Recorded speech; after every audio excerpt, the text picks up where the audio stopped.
Good morning and welcome to the Forex Daily Update, brought to you by Pepperstone on Wednesday the 6th of June 2018.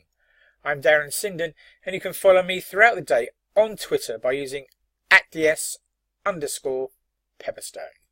Right, let's take a look at those overnight changes and price moves to be aware of.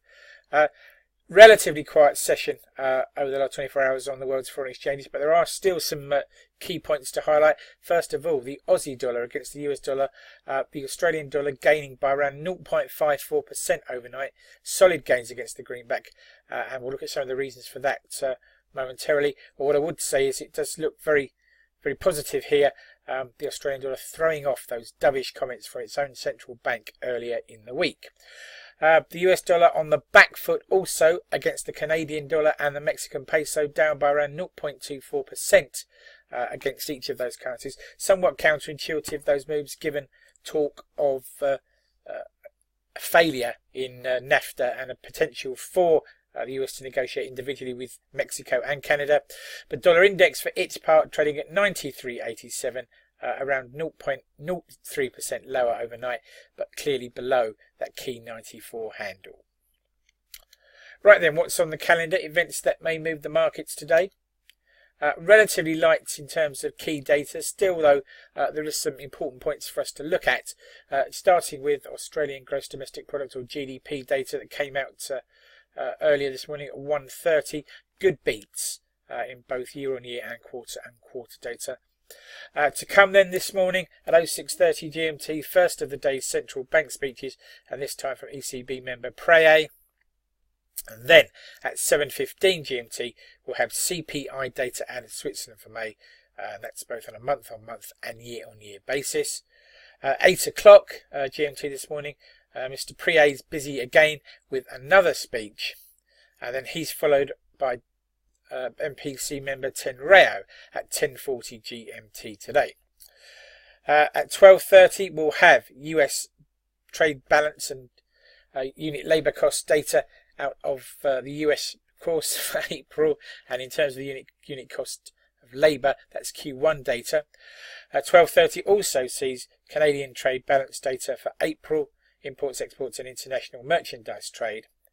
And then we move forward to 1400 for Purchasing Managers Index data for May out of Canada, both plain and seasonally adjusted. 1430 sees crude oil inventories data for the week of June 1st released in the US, and at 1600 we cap the day with the last of our central bank speeches in the shape of MPC member McCafferty. Right. Breaking news and comment then that's caught my eye overnight. First of all, Australian Q1 GDP comes in ahead of forecasts at both year-on-year and quarter-on-quarter levels, and as we noted, this has boosted the Australian dollar quite nicely.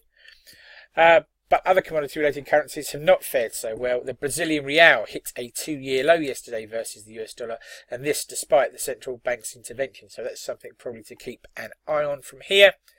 Meanwhile, Italian stocks closed down on the day yesterday, down by just over 1.1%, and remain more than 13% lower over the last month. At the same time, the US 100 index, tech-heavy index of course this, has hit fresh all-time highs.